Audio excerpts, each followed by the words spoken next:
Thomas Riley, a soft-spoken boy who lets his actions speak volumes. From earning straight A's at Robius Middle School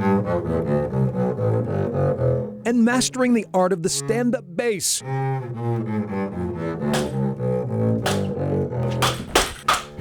to hitting baseballs. Johnny Bench, Nolan Ryan. Some of which happen to be Thomas's favorite belongings. It's kind of a hobby of mine to collect. Signed balls sit protected on his desk.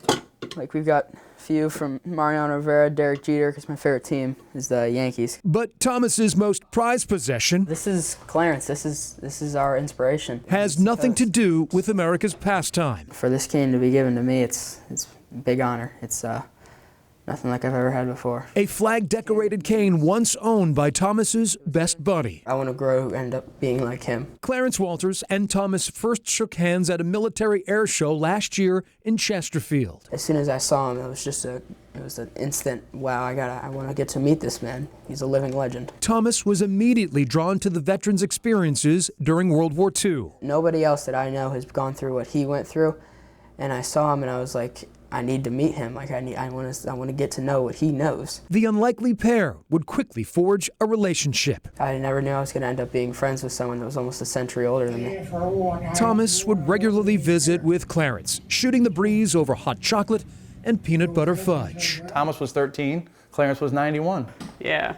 Good. A willing Clarence quenches Thomas's thirst for first-hand stories. I bet 99% of Americans don't get to meet men like this. The bond between the bright-eyed boy and aging veteran would grow stronger. I mean, I think I learned more about my dad and his war experiences because of Thomas, because I got to sit in the room and listen when they talk.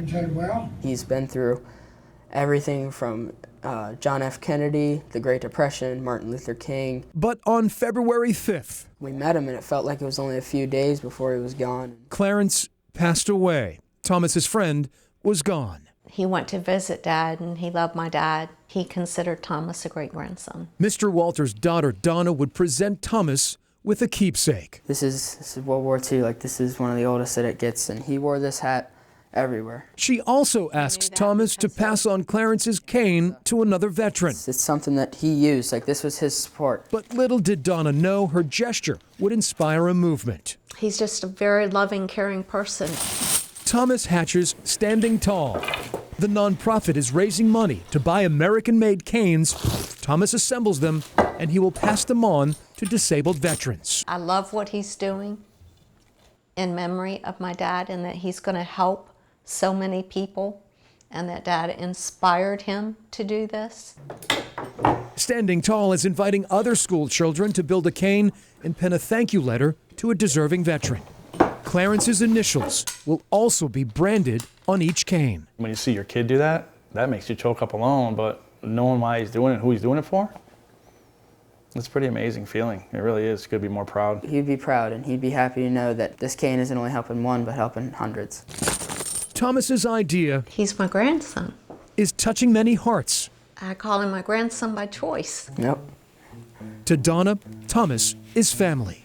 I love him. Standing Tall, Thomas says it's the least he can do to honor his friend and mentor like no other. I can tell you right now that he will be part of my life until the day I die, and hopefully I live as long as him. For me, he gets it beyond the canes. Good to see you. It's nice seeing you too.